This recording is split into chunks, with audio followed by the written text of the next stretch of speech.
Master Reddit, subscribe for more videos. What new game release are you looking forward to the most and why? Cyberpunk 2077. And why? Cyberpunk 2077.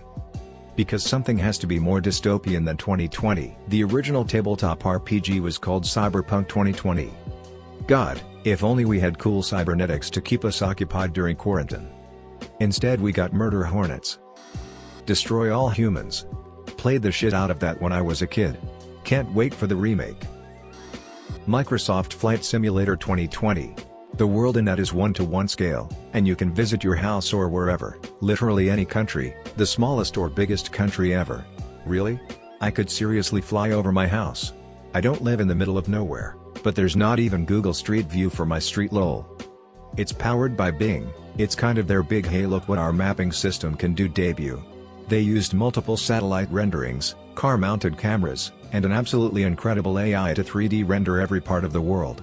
So even if you've never seen a car with a giant camera driving through your town, they can still render every house using satellite and AI. The next indie game which I become obsessed with, dig 200 hours into and then suddenly drop after I've sufficiently worried my friends and family. I don't know what it is yet. I just know it's coming. Did anyone say Factorio? Or Satisfactory, which is also highly addictive. Also, Terraria, Journey's End comes out this month. Just saying, can we perhaps interest you in r/RimWorld? Finally worked up the courage to harvest organs from useless prisoners and then release them instead of pity recruiting them and just dealing with the fallout of them binging on Yeo and lighting my base on fire. Once you get past the point where your morals aren't your colonists' morals, shit gets out of hand and quite hilariously horrible after a while. Currently have a colony that's starving out 8 child prisoners while brutally executing their parents on the other side of the bars.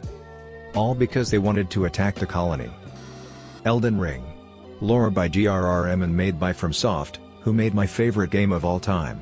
No gameplay shown yet, but I'm still looking forward to it. How badass was that dude disintegrating from the stress of whatever he was forging? Oh, so the game is about cooking. The game title is a reference to the crust left on a pot when you forget to clean out the leftover soup at the end of the night. Kerbal Space Program 2. The first game was, and still is, amazing. The mechanics of the game, the way it teaches science while having fun and its extremely wholesome community is extremely impressive. All of this came from a company not even dedicated to game development. The sequel? Developed by a proper game developing company. The developers are truly caring about the game, many of which have spent thousands of hours in the original. Building on the successes of the original while also adding a whole new dimension to the game. Amazing graphics, new planets, colonies, and multiplayer? How can one not be excited? In my astronautics class in college, people literally used it to simulate and check their homework for topics like Hohmann transfers and gravity assists. It's amazing how much it teaches you while still being incredibly fun. KSP taught me more about orbital mechanics than any educational source did prior. It just clicked, and every bit of sci-fi I knew suddenly divided into realistic or not. When KSP came out I was a high school kid with a mild interest in space. Now I have a degree in aerospace engineering and I'm so goddamn excited to play KSP 2. It's not a stretch to say that KSP was the main thing that sparked my interest in spacecraft design. Dying Light 2. I love the first Dying Light, one of my favorite games still. Very excited for this. DL1 is one of the best zombie games ever made. Zombies are my favorite subgenre of horror, but they have been overplayed in film and games within the past 10 to 20 years. It's rare we get a good zombie game these days. Dying Light 1 was an exception and became my favorite zombie game until Resident Evil 2 Remake released, which you should play if you haven't. Baldur's Gate 3 by Larian Studios. I love Divinity 2 Original Sin and felt that its systems would work brilliantly for D&D. Turns out I was right and it'll be the best RPG to come out in years. Elder Scrolls 6. Still have a while to wait, but damn if I'm not excited already. When you say a while, do you mean like 2024 or 2021? 2030 no doubt. I'm going to be honest, I don't think Bethesda has it in them. I think they are waiting forever to release it because they know the market for the TS6 is going to be brutal. The quality of open world games has increased dramatically over the years. I hope I'm wrong and that they do well with the game, but if the decline in quality of their titles heretofore is any indicator, I don't see it working well for them. I think it will sell well, but it will also be the last test that sells well because it will be so poorly received ultimately. Ghost of Tsushima, just the setting and how vast an open world it's gonna be gets me excited. I think the fact that they are being historical and avoiding any magic/fantasy is refreshing and makes me curious about how the combat/dueling system is gonna work. I'm sad this was so far down on the list. I'm also extremely excited for this game. I loved Sucker Punch's infamous games, and they've been working on this game so long I hope it's good. The E3 trailer from a couple years ago sold me on the game just from an aesthetic point of view. Looks like it's going to be Red Dead Assassin's Creed in feudal Japan. That's badass. Edit, wow, this comment blew up. Well, now it's higher up, so I'm happy, haha. Age of Empires 4. Was the first computer game I really got into, and I've enjoyed each installment since. 03 and the expansions were a blast, so I've been checking in on news of 04 every year or so for over a decade. Anyone who had the original hard copy edition of 03 knows that the included pamphlet had a teaser for 4, and that was like 2005/6. Terraria 1.4. It's not necessarily a new game release, but I think it still counts. The sequel to Breath of the Wild. Bought the second open world game I've ever played, first being Minecraft, has interesting characters and a decent story with fun gameplay. I'm hoping the same, if not better, for the second one. Hollow Knight, Silksong. Hollow Knight is one of the few games which have extremely high polish, a good world building, tight gameplay and amazing environmental storytelling. Add to that a discount level launch price and free DLC. If Team Cherry keeps that quality up, then I will be in heaven. If Team Cherry keeps up the quality? This is the developer that was trying to make a DLC and accidentally created a full sequel. I don't think it's an if at this point. Horizon Zero Dawn 2.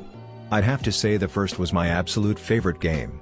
I can't wait to see where the story goes next. Grand Theft Auto 6. Okay, so here is my prediction. It's going to be Cottonmouth, Tampa, Florida, conjoined with Vice City, Miami, Florida, and with ability to visit Las Venturas, Vegas, and Anywhere City, Mexican City. Based on leaked characters called the Mexican, I believe are going to be focused on cartels from South America/Mexico and mafias in casinos. In this way the casino scene get a reboot with multiple casinos, which you can own, and we touch a current topic of crime, cartels. Main job will be rising the ranks of the cartel business.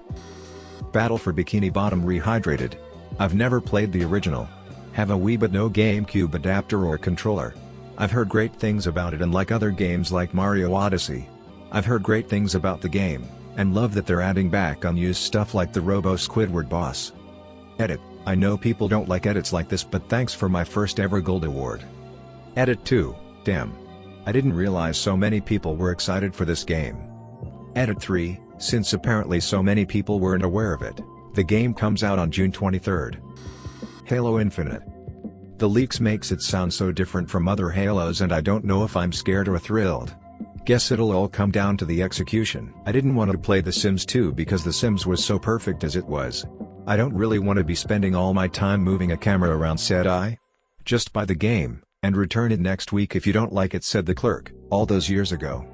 I'm not fussed how different the next Halo phase is from the original. I want to be immersed in that world, regardless of what the main theme is. Smile, do you remember how weird the brutes were? Or playing as the Arbiter? The whole Halo 3 advert gave me goosebumps then, and gives me goosebumps now. Each game was a huge step up from the one before, and the first one was already iconic. Crusader Kings 3. CK2 is one of my favorite ever games. Also, it feels like ages since I spent 20 billion quid on DLC, so that's an added bonus. Titanfall 3. Because its movements and actions are good, their storyline it's amazing, and it has a variety of things that make the game so cool. Playing online has its positive things, and most importantly it is not pay-to-win game. Titanfall 2 launched at such a shitty time, but it's my favorite FPS multiplayer this general. If you enjoyed this video, please hit the thumbs up button and comment below letting me know. It helps the channel and lets me create more content just like this. If you do like this type of content, make sure to subscribe and hit the notification bell so you don't miss an upload.